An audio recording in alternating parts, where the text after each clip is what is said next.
Hello mga kaikit! Welcome to Maan's Moments! So, for today's video mga kaikit ay magluluto tayo ng pasta with salted egg cream sauce or in short ay salted egg pasta mga kaikit. Ilalagay ko na lang yung mga ingredients.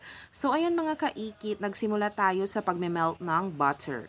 Yes mga kaikit, kung wala kayong butter mga kaikit ay pwede na rin margarine mga kaikit. Kasi nga yan naman mga kaikit ay pinabili lang ng kapatid ko. And then afterwards mga kaikit, hindi ko na hinintay na mag-melt ang butter kundi nilagay ko na rin mga kaikit ang ating bawang. Ginisa ko na siya mga kaikit and ayan, igisang mabuti mga kaikit hanggang sa mag brown na. Basta yon mga kaikit.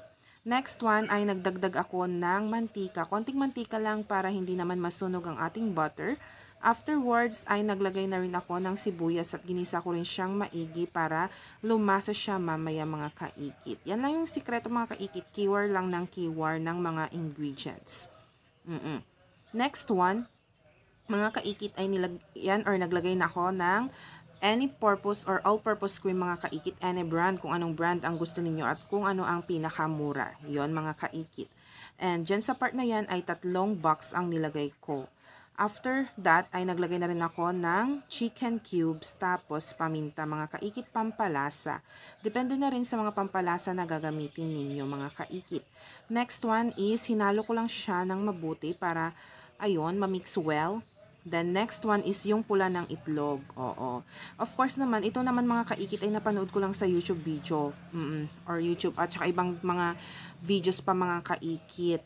So dito, kadalasan kasi is yung yellow lang nung salted egg. Pero nilagay ko na rin yung white kasi may naglagay din naman mga kaikit. Sayang din naman kung hindi natin ilalagay lahat mga kaikit. So, ayan, as you can see ay halo lang ng halo hanggang sa mag-melt yung mga salted egg na yun mga kaikit. Basta ganyan mga kaikit. Next one mga kaikit. O, puro na mga kaikit ang narinig niyo.